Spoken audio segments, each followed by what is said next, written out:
Masmavi 3 Mutfakta'ya hoş geldiniz. Sevgili arkadaşlarım, ilk defa burada izleyeceksiniz. Çünkü yepyeni bir tarifle geldim bugün. Harika bir lezzet diyorum. Ne kadar ölsem az. 1001 gece masalı tatlısı yapacağız. Şekline bakar mısınız? Hemen başlıyorum. İyi seyirler dilerim. Tarifimize ilk olarak şerbetimizi hazırlayarak başlayalım. 2,5 su bardağı şekere 2,5 su bardağı içme suyu, yani musluktan değil de arıtılmış suyu ekleyelim. 1 dilim limon, 2 dilim portakal kabuğunu ilave edelim ve kaynamaya bırakalım. Fokur fokur kaynamaya başladıktan sonra dakika tutun. Tam 3 dakika en yüksek derecede kaynatıp hemen kenara alabilirsiniz.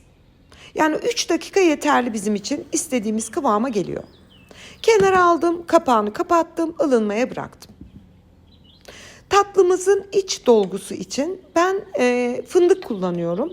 Öğütülmüş fındık, ama ceviz de kullanabilirsiniz, Antep fıstığı da kullanabilirsiniz. Bunu tamamen size bırakıyorum. 2 su bardağı fındığın içerisine 1 yemek kaşığı şeker ilave edelim. Ve süt ilave ederek bunu tutunabilir bir kıvama getirelim. Böyle ilk başta 3-4 kaşık ekleyerek karıştırdım. Sevgili arkadaşlarım, toplamda 12 kaşık sütle istediğim kıvama gelmişti. Bunu ben tamamen size bırakıyorum. Hani kullandığınız iç harcına göre böyle azar azar kaşık kaşık unu ilave edip güzelce yedirin. Bakın bu kıvama getirin. Yani bütün fındık kendini tutuşmuş bir kıvama gelsin, veya ceviz, artık ne kullanırsanız. Şöyle bir test edin. Elinize bir tane alıp sıkın. Tutuyorsa istediğimiz kıvama gelmiş demektir. İç harcımız hazır. Hamurumuzu yoğurmaya başlayabiliriz. Hamurumuz için 100 gram eritilmiş tereyağı şöyle bir su bardağına alıyorum ki görmeniz için, aşağı yukarı yarım su bardağı. Üzerini de sıvı yağ ile dolduralım. Hemen belirtiyorum sevgili arkadaşlarım, arzu ederseniz benim gibi yapın ya da komple 1 su bardağı sıvı yağ da ekleyebilirsiniz evde tereyağı yoksa.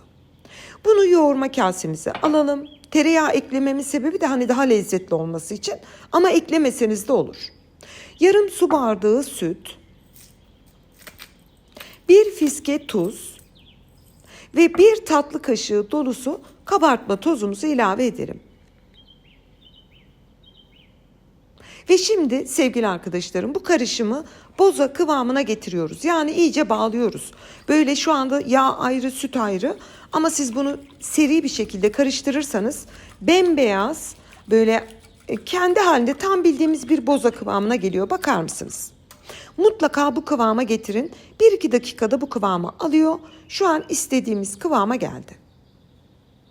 Unumuzu ilave ederek hamurumuzu önce tahta kaşığımızla kabaca toparlayıp daha sonra elimle yoğuruyorum.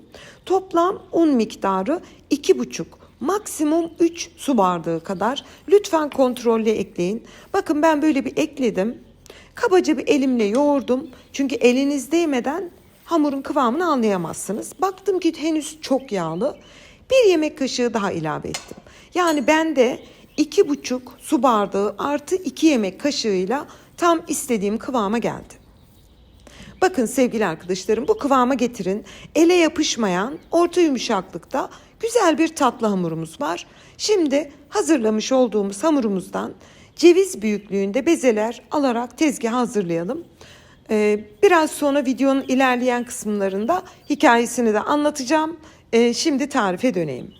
Şimdi bezeleri aldım. Siz kafanız karışmasın bezelerin sayısıyla veya iç harcının sayısıyla. Çünkü şekil verirken kenardan çıkan hamurları tekrar bezeleyip tekrar iç harcı ekliyoruz. O yüzden ilk başta bezeleri şöyle bir alıp kenara dizdim. Ve hazırlamış olduğumuz fındıklı harçtan da elimle sıkarak bu büyüklükte, ne kadar desem hani küçük bir, videoda gördüğünüz kadar böyle silindir haline getirip tabağınıza hazırlayın. Bu da iç harcımız. Ve şekil vermeye başlayabiliriz. Şekil verme işlemi için tezgaha çok az un serpin. Bir tane beze alıp onu oklavayla yaklaşık 8 santim olacak şekilde açın. Çok büyük açmanıza gerek yok. Ortasına bir tane fındıklı harcı yerleştirip, bakın burayı iyi izleyin sevgili arkadaşlarım. Harcınız o kadar güzel şekil alabilen bir harç ki istediğiniz gibi oynayabiliyorsunuz. Böyle bir kaseyle temiz bir kesik atalım. Bakın artan hamuru kaseye bıraktım. Sonra bezeleyip yine tatlı yaptım. Kaseyle kestikten sonra elinizle şekil verin. Nasıl şekil vereceğiz? Böyle yukarı kısmını incelterek yükseltin. Aşağı kısmını da parmak uçlarınızla düzeltin. Yani bu tarifin en önemli özelliği bakın. Üst kısmını mümkün mertebe incecik yapın.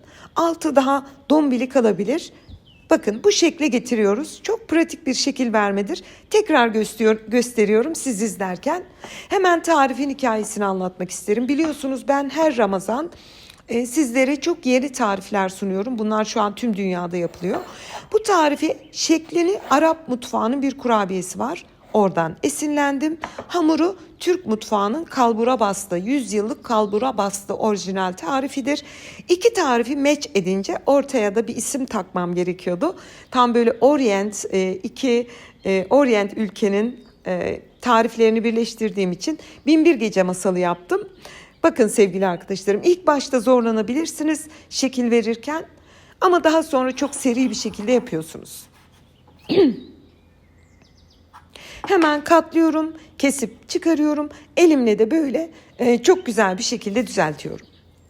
Üst kısmını inceltmeyi unutmayın. Bakın o üst kısmını parmak uçlarınızla inceltin. Yani böyle bir güzellik olamaz sevgili arkadaşlarım, bakar mısınız? Tatlımız piştiğinde de inanılmaz bir sunumu var. Bu tatlıyı hatta bayrama yapmanızı da tavsiye ederim.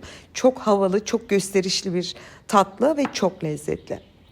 Hemen nasıl şekil verdiğimi tekrar gösteriyorum ve bir tepsi tatlıyı bu şekilde bitirdim. O kenarda gördüğünüz çıkan hamurları tekrar bezeleyip tekrar içine ekleyerek şeklini verdim. Vermiş olduğum bu tariften tam bir tepsi dolusu Binbir Gece tatlısı çıktı.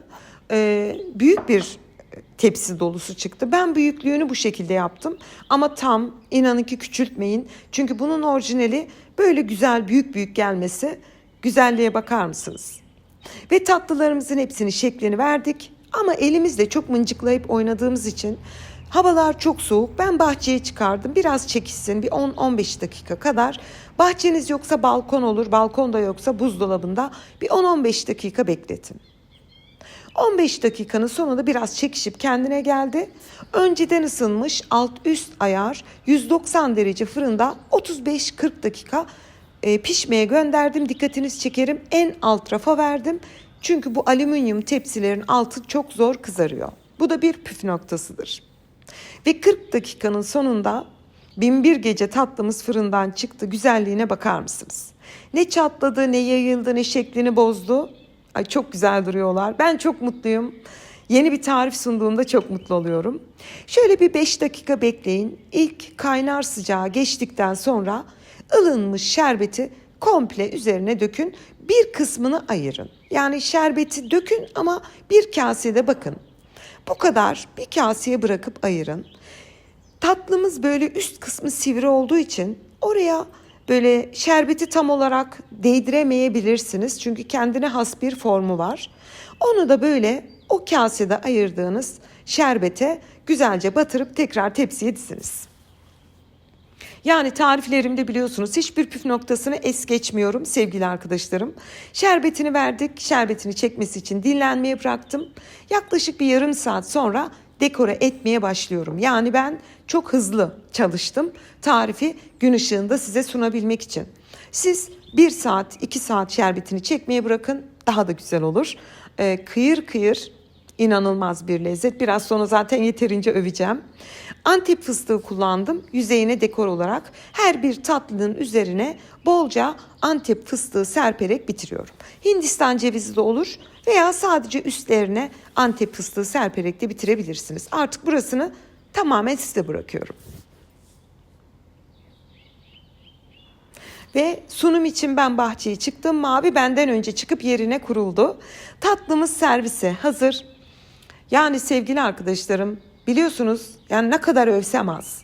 İnanın ki bir şekil, bir lezzet, içindeki o fındıklı dolgu, şekli, şimali, sunumu 10 numara bir tatlı diyorum. İlk defa burada izliyorsunuz çünkü benden çıkan bir fikir ve lezzet. Sevgili arkadaşlarım, hemen size şöyle bir gösterip büyük bir zevkle doku testine geçiyorum. Bu arada beni İran'dan veya Arabistan'dan, Arap ülkelerinden takip eden izleyicilerim lütfen yorum olarak bildirin. Sizin böyle bir kurabiyeniz vardı. Ben ismini unuttum. Siz yazın. Ve hemen doku testine geçtim. Sevgili arkadaşlarım, tatlıyı yapalı henüz bir yarım saat oldu, şerbetini vereli. Ona rağmen komple çekmişti. Sadece en üstte o sivri kalan yeri var ya, orayı böyle ağzınıza attığınızda kıyır kıyır geliyor ağzınıza. İnanılmaz bir lezzet. Ben bunu zaten 100 yıllık kalbura bastı olarak size farklı bir versiyonunu vermiştim hamurun. Ve o zaman binlerce yorum almıştım. İzleyicilerim çok şaşırmıştı, böyle bir lezzet olamaz. Bu kadar az malzemeyle. Bakar mısınız? İncecik bir hamur, içi komple fındık dolu. Yani lezzetli olmama gibi bir şansı yok bu tatlının. Ne kadar övsem az. Yani kelime bulamıyorum şu anda övmek için. Lütfen denediğinizde bana yorum olarak bildirin. Ben yorumlarınızı okudukça çok mutlu oluyorum. Binbir Gece tatlısını bugünden itibaren sizlere emanet ediyorum. Her yerde yapılsın, denensin ama biliniz ki maviniz bu tatlıyı buldu. Şimdiden hepinize hayırlı iftarlar, hayırlı Ramazanlar diliyorum. Yeni tariflerimde görüşmek ümidiyle. Hoşça kalın.